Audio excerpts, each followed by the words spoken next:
Quand vous vous êtes levé ce matin, la première chose que vous avez faite, c'est sans doute d'utiliser de l'eau. Pour vous laver, pour aller aux toilettes, puis pour préparer votre petit déjeuner.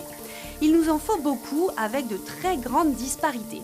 Un Américain consomme 570 litres par jour, un Saoudien 192 et un Malien seulement 20 litres. Le monde a soif, mais l'eau est rare. Avec les sécheresses, les pluies imprévisibles, le changement climatique, une personne sur 9 dans le monde n'a pas accès à l'eau potable. Nous avons envoyé des demandes au gouvernement, resté sans réponse.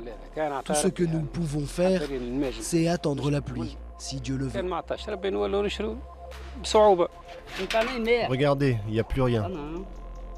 La crise de l'eau est annoncée. Il faut bien sûr réduire notre consommation, mais on le sait déjà, ça ne suffira pas.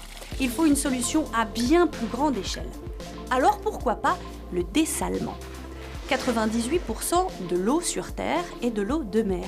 L'idée, c'est de retirer le sel, que ce soit de l'eau des océans ou bien de l'eau saumâtre, qui est une eau moins salée, qui vient des estuaires, des banquises fondues, et de faire de tout cela de l'eau potable.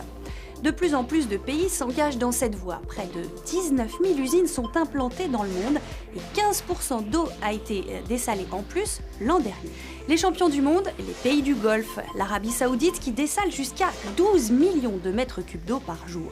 Et certains pays sont devenus des modèles en la matière. Israël, à cheval entre Méditerranée et désert, a misé sur le dessalement et fait aujourd'hui tourner la plus grosse usine au monde. Plus de 50% de l'eau des foyers, de l'agriculture et de l'industrie israélienne est aujourd'hui produite artificiellement.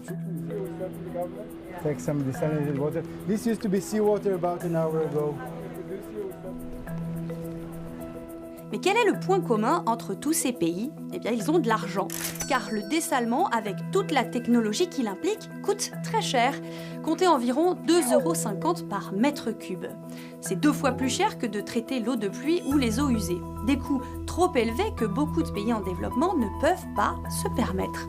Prenez Gaza, le voisin d'Israël. L'Union européenne et l'UNICEF ont financé une usine de dessalement à 10 millions d'euros. Elle a ouvert en janvier 2017, mais elle n'est pas suffisante pour les 2 millions d'habitants. La situation est vraiment très grave. Ce que nous faisons aujourd'hui est un pas en avant dans un très long voyage. Et nous devons avoir bien plus de projets comme celui-là. Ponctionner de l'eau de mer, c'est aussi loin d'être neutre pour l'environnement. Parce qu'il faut bien aspirer cette eau, ce qui perturbe le milieu marin en tuant par exemple des œufs de poisson et des larves par millions. Et puis, c'est l'autre très gros bémol, la technique est gourmande en énergie. Pomper l'eau dans la mer, la transporter dans des tuyaux, la traiter puis la réacheminer, cela fait plus ou moins 3,5 kWh d'électricité dépensée pour 1 mètre cube d'eau. Alors, depuis plusieurs années, la technologie a fait de gros progrès pour réduire cette facture, grâce notamment à l'osmose inverse. L'eau de mer passe par des membranes qui piègent le sel et les impuretés et ne laissent passer que les molécules d'eau. Aujourd'hui, plus de la moitié des usines fonctionnent comme ça. Et pour réduire la facture énergétique, on se tourne vers les renouvelables. L'Arabie Saoudite est son projet de la plus grande usine de dessalement solaire, capable de produire de l'eau douce par jour avec la seule énergie du soleil pour 100 000 personnes. Ou comment utiliser une force locale, le soleil, pour compenser une faiblesse, le manque d'eau.